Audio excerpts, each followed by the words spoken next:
Welcome to Evening Rounds, a podcast that takes you behind the scenes in medicine. Tonight we have a guest host, Dr. Laren Tan, and together we explore what happens when caregivers become patients. If you like what you hear, please subscribe.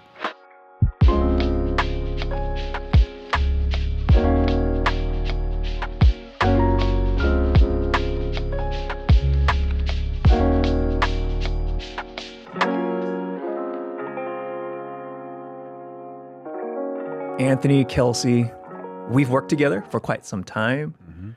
Anthony, you're now the CEO of Lowell University Health and all our hospitals. It's a big responsibility.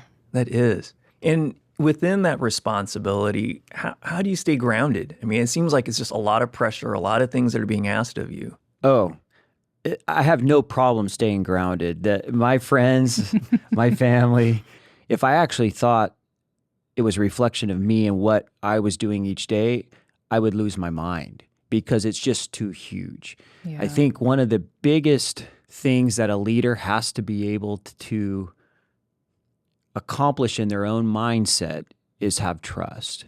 You have to have trust in the individuals that are doing the work. And so I have no problem staying grounded because it's a humbling business, number one. And number two, my friends and family don't let me stray too far from the humble path. And I think that's very helpful. I also understand that you're a big Raiders fan, and currently right now their record must be, is it humbling, would you say? Or It's gotta be, right? So, I look at the glass, because it's not even half full. It's somewhere like a drop or an eighth of a glass full. But look, if you bleed silver and black, it doesn't matter what the record is. Once a Raider, always a Raider. They're your team. That's going to be my philosophy with my Padres. And on that note, I think it's great. Like how I started before, it's been wonderful throughout all these years to be able to get to know each of you on a more personal level. And Anthony, you said, black and silver, it almost seems like painting.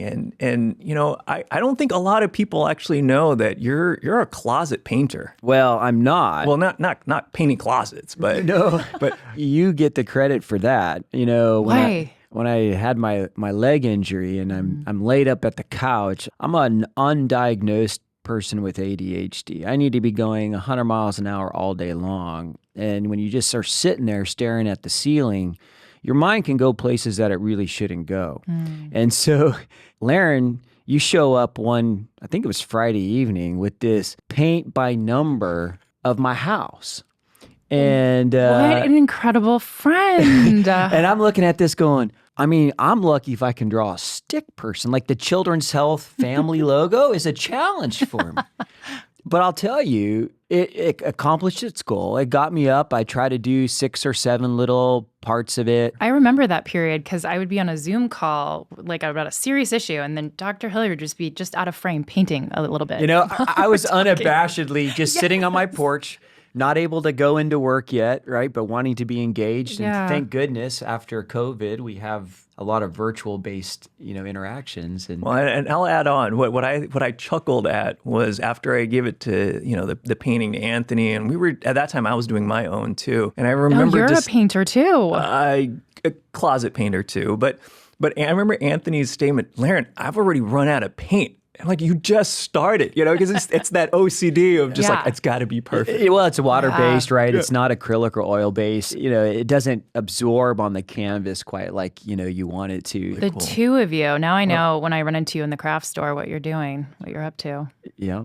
Anthony, I'd like to start with your story on this as we talk about the special episode being personal and really about healing. March 6th. 2023, and I think that's the date, is a pretty significant day for you. And would you be willing to share that story with us? Yeah, sure. So I've done a lot of fun skiing, and I always go fast, push those limits. And I think I was going 60 on my app and caught an edge, and it had a rapid deceleration injury, and legs literally snapped. It felt, if you take a piece of a branch and snap it over your leg. That was the sound. And you come to and you have intense pain. And you're like, this isn't good, but you do a quick inventory of yourself and you can move everything else and you have sensation and you're like, okay, well, we got a problem here as the leg is pointed the wrong way and flopping like a fish out of water. So I called my wife and I said, I broke my leg. And she said, well, what do you want me to do? And I said, I don't know. And I hung up and called down to Adrian. I said, Adrian, I've broken my leg. And he says, well, let me see what we can do. And so he came back up on the chairlift because he was down in front of me. And I remember his face. He kind of went, oh. And that was the last time I opened my eyes. And I just kind of went into shock there. I didn't feel a lot of pain after that. The body has this amazing way to face fear. So Anthony, you have a daughter, Sophia, who is up in Washington. You also have a son, Max. And Max was with you. You never see yourself as a parent being the one who is vulnerable and injured, right? That's it's kind of a role reversal in that regard. And yeah, I remember Max being there, and I'm like, yeah, I broke my leg. We're gonna be okay. And we're gonna be okay. And we went to a freestanding ER first, and he was there, and then he wasn't there in the other when we got down to the bigger hospital. But yeah, I mean, I think he has good EQ and could see that this was a pretty significant injury for me. I told him, yeah, you need to get back to school. This was the last day. It was my last ski day, but it was the last ski day for all of us. And told you need to get back to school. We'll be okay, and I'll be home soon. And that he followed orders, so to speak, and he did that. But I think one of the things is it's okay as a parent to show your humanity.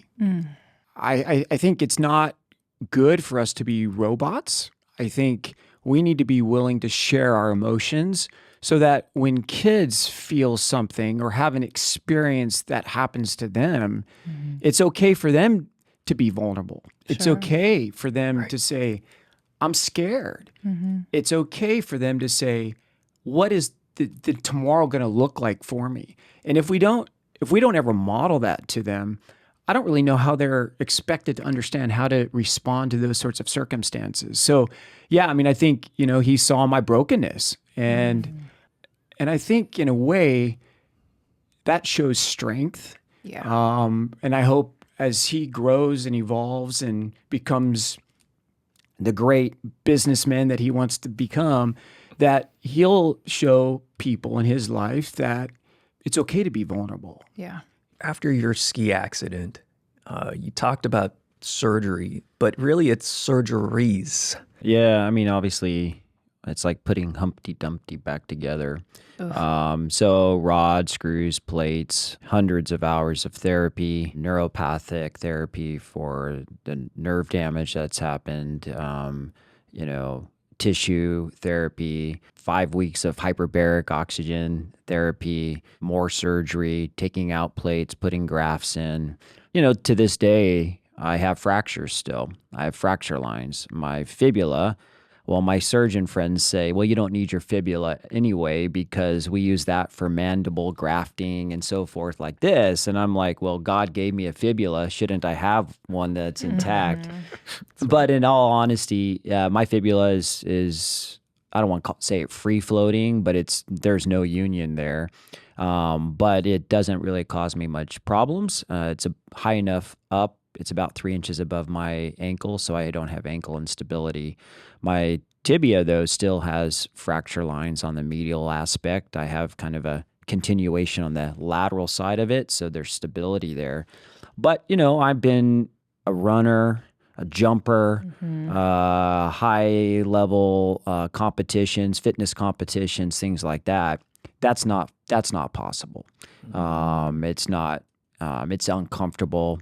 The future surgery options really aren't something that I'm interested in doing. It's pretty life-altering, potentially, with, obviously no certain guarantees. I'm a clinician. I understand that.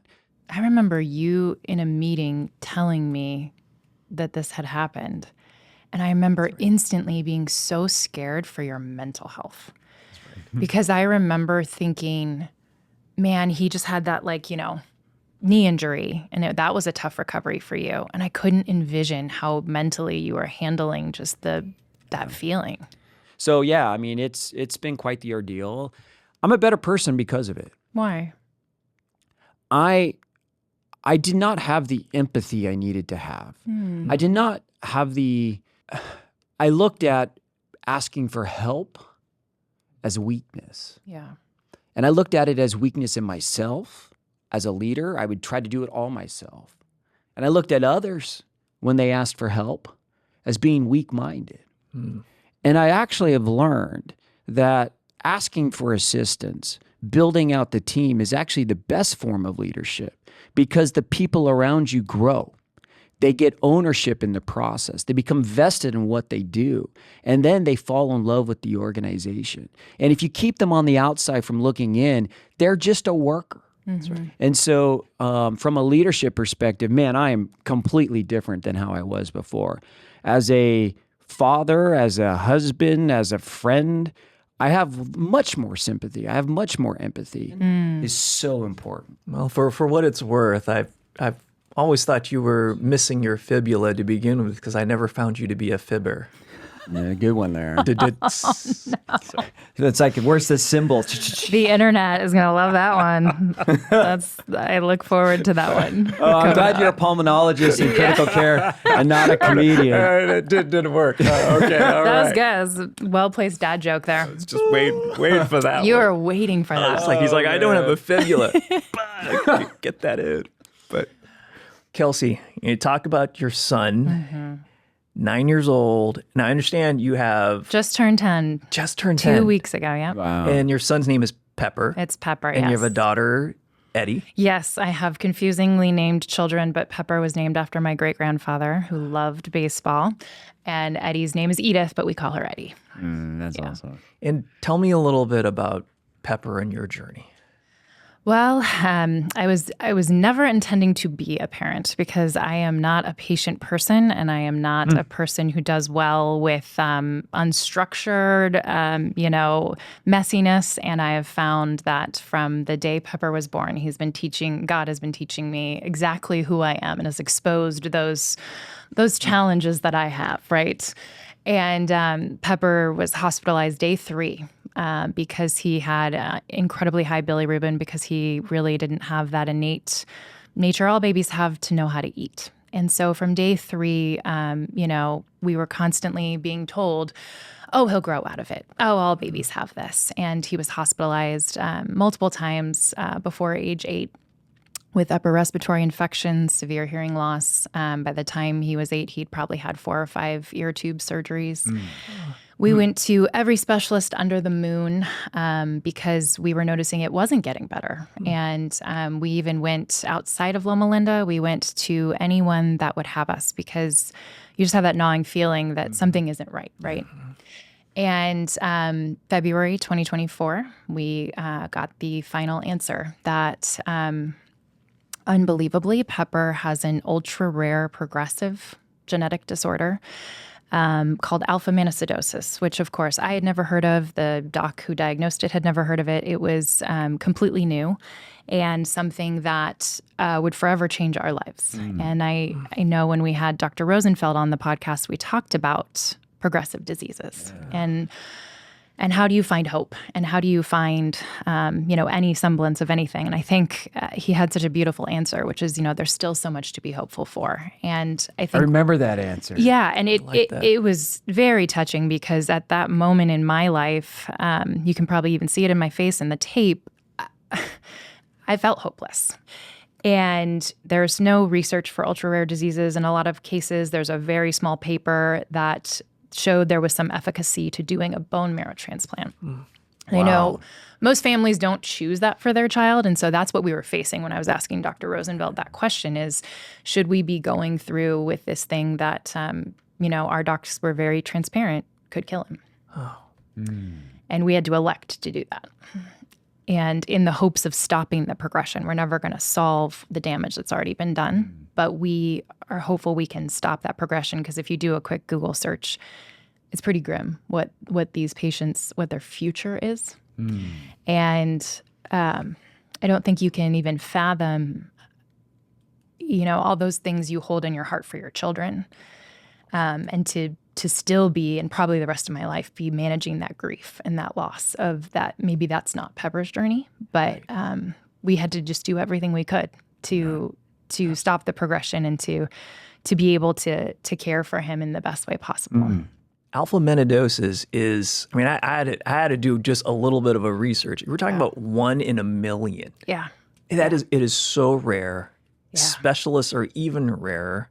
The treatment, I understand that there is some enzyme therapy that's been FDA approved. Just recently, Pepper was the first patient in the state of California at our children's hospital that was treated with that enzyme replacement. But the unfortunate part about the enzyme replacement is it doesn't cross the blood-brain barrier. Oh.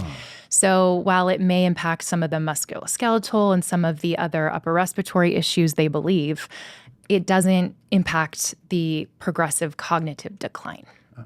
And it doesn't impact the progressive decline that will continue to happen neurologically, which just to us felt, you can't imagine your child, at age 20 being in a wheelchair, needing to be in a facility, and you can't imagine a life expectancy of 40. You can't.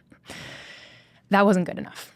And I guess I'm grateful we were at Loma Linda where that wasn't good enough for them either. And this is the part where I'm going to take a little pause, because on your way to be able to see Pepper and your husband, there was additional bad news. Yeah. 2 days before Pepper was admitted to start the bone marrow transplant process, which is grueling, chemo, complete isolation, can only have one parent in the room at a time, just unbelievable central line, PICC line, all the things. We found out 2 days before that I was very unexpectedly pregnant. And knowing that now, my husband and I have a 25% chance of any child we have having alpha-mannosidosis. And what I was then facing with our son at the same time was mentally anguish. It was awful, right? And just the sleepless nights and the unbelievable stress I was going through with just trying to manage and trying to just go one day at a time with Pepper. And I know exactly how many steps it is in our hospital between our maternal fetal medicine and our unit 4800, which is our pediatric oncology unit, where my husband had just spent the night with our son. And I had just been told that the twins that I was pregnant with didn't have heartbeats. And man, I knew that as I walked through our hospital, I had to keep it together, because I knew that I had to not only keep it together in case I bumped into one of you, but also I had to keep it together because my son was battling so much, right? He has no idea that this was going on with me. He has no idea. And so I'm trying to gown up and put my isolation gear on while I'm just openly trying to force the tears back. But you talked about being very vulnerable in front of your son, and of course, the moment I walked in the door, I just fell into my husband's arms. I couldn't keep it together. And, he still doesn't know why. But to me, those two experiences are very intertwined, and talking with the geneticists and all we're able to know about babies in utero.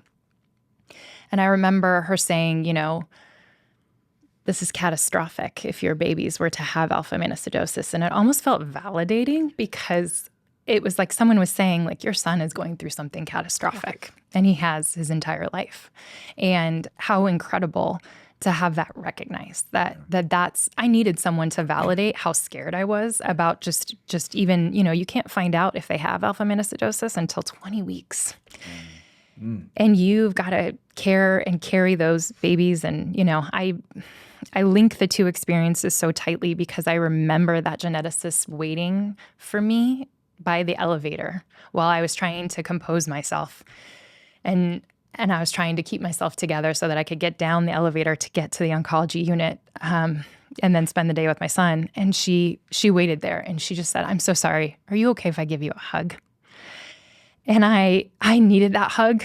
And I don't think she'll ever know what that hug meant to me, but I really needed that hug. And of course, we hadn't told, anyone in our family about this. And this was something that was supposed to be, my husband kept saying, maybe this is the happy part of our year. This is the win, right? Is these two babies that we weren't ever expecting.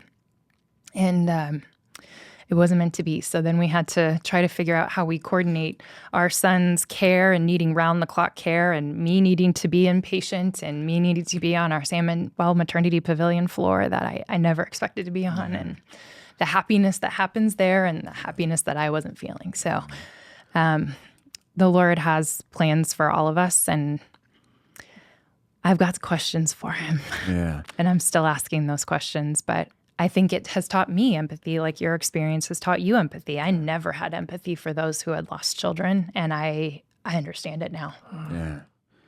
You know, that's so powerful. I think of a couple things. One is, you know, you're speaking for Pepper and what is the right medical decision, right? Mm-hmm. And you know, there's huge upfront risk for downstream benefit. Right. And that's a huge decision to make. And coming out of your experience with the twins, it validates in a way what you're doing for Pepper, right? This is a bad disease, and you're giving Pepper every chance to have the life that he deserves. Thank you. That's right. Thank you. It was a decision I can see in my face in photos from that time where we just didn't know the outcome, and we still don't. He's still battling this. He's still battling significant GVHD, which is graft versus host, which is not an uncommon side effect. He's been hospitalized over 6 times since that initial discharge, and he had to have emergency surgery. And I mean, the kid has endured so much. And I think when I look at him, you know, I see the beauty and the resilience of kids, but I also see in such a unique way the beauty and the resilience of our patients. I think this has taught me, just like, you know, you experience being a patient, right? I know what it's like to hobble out of the hospital in my pajamas the morning after, and I know what it's like to celebrate a birthday for a child in the hospital. And I can see how much our teams care about our patients, and they don't just care about the patient, and it's not just a diagnosis. It was always, this is Pepper. He loves the Padres. His caregivers are all going to sit down with him and talk to him about the things he loves and try to protect his childhood. And that's a really big deal because most of them are Dodger fans. So it's just really beautiful how our hospital and our teams show up for our patients in such beautiful ways. And I feel like that was constantly on display. That is the level that they go to make our patients feel special. Amazing. That's so powerful. Earlier we talked about painting, and you've mentioned about a zebra in a UK forest. It's like painting a zebra in a UK forest, and it's, tell me. Dr. Hilliard's really rubbed off on me, hasn't he? No, he has.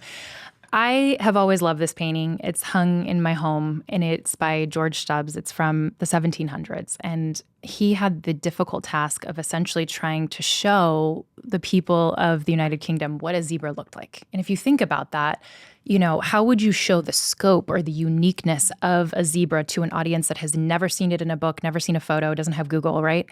And so he didn't feel he could put the zebra into a, you know, African desert where it belonged. He thought, I have to put it in a dark European, you know, UK looking forest to be able to show the scope and size and uniqueness of it. And the zebra looks so out of place when you're seeing this painting. It's very unsettling. The zebra almost looks sad.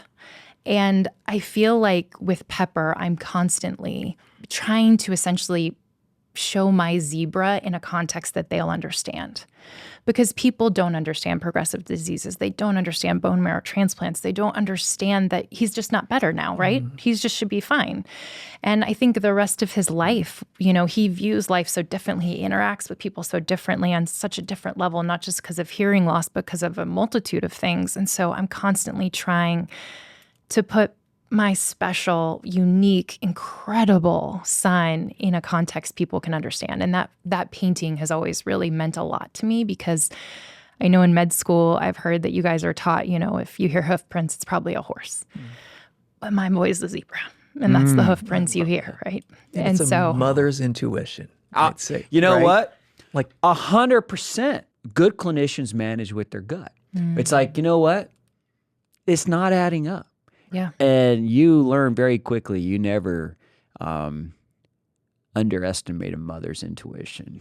It's true. That's exactly it. And I go through a lot of guilt. I go through a lot of like, what tests did we put him through that were painful and unnecessary, and what could I have done better, and what could I have done more? And it's tough because, we've learned to trust you guys, right? And so, But you have to be an advocate. And if you think do. about it, you didn't put your son through any unnecessary testing because you found the 1 in a million. Right? Thank you. I mean, if you think about it, you don't just stumble upon a 1 in a million. No. And I'm very, I want the answers, and I want them now. And so being told, well, we don't have the answers, I'm emailing and calling you because I'm like, Dr. Tan, who do you know? What do we know? We were working with one of the only physicians in the state, and possibly even in the entire United States, that has treated an alpha-mannosidosis patient 3 times in his career. And he was very transparent that, he treated 3 bone marrow transplant patients that had this diagnosis, and 1 passed away. Dr. Abdelazim.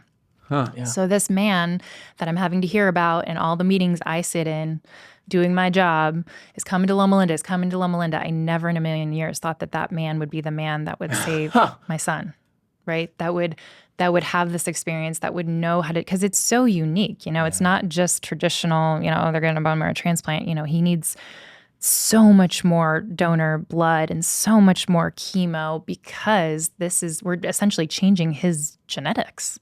He has a different blood type now. And hopefully this transplant will hold, and it will give him those enzymes that he needs. It's such a full circle moment in many ways. One of the things we've been focused on in our Stronger Together campaign is the CAR T cell therapy lab, right? Yep. And it's the storage part, and then it's the manufacturing part. And Dr. Abdelazim and his team are the physicians that run this. But to be in the you work in that umbrella part of the organization that's fundraising in many ways to be able to care for the next Pepper. Yes. Right? Oh, totally. I mean, that's just talk about, you couldn't write a story like this. No. And I get to tell the stories of Loma Linda. I have the best job of getting to really have the sacred job of telling our stories. And I've sat on the other end of the camera or the other end of the, screen telling these stories. And I never envisioned that I would be telling my own story. I tell these, I walk these halls, and now these halls are my lifeline, right? And now these people that I have to hear about in meetings are my people. I consider that entire oncology unit my people now. And the things they've done for my family and for me, it's just so unbelievable the way God works. I know that sounds so trite in this circumstance, but it's just so true that this was how it was lined up even back then, right? He works in mysterious ways. This episode is very much like as I've been hearing everything, Kelsey and Anthony, your story is like Loma Linda's P4 parking. And the reason why I say P4 is because it that reminds a good thing me or of, a bad thing? of 4 Ps. How things have been so providential, how powerful these experiences have changed your perspective and attest to the care that Loma Linda brings, the perseverance that it has taken. And I think at the end of it, we're looking also for hope and purpose. And I thank you so much for sharing. I know that we've all heard this word about being vulnerable, but it is so true. To be able to be open and vulnerable at this moment with everybody hearing this, it takes a lot. And so thank you so much. Thank you, Dr. Tan. Thank you.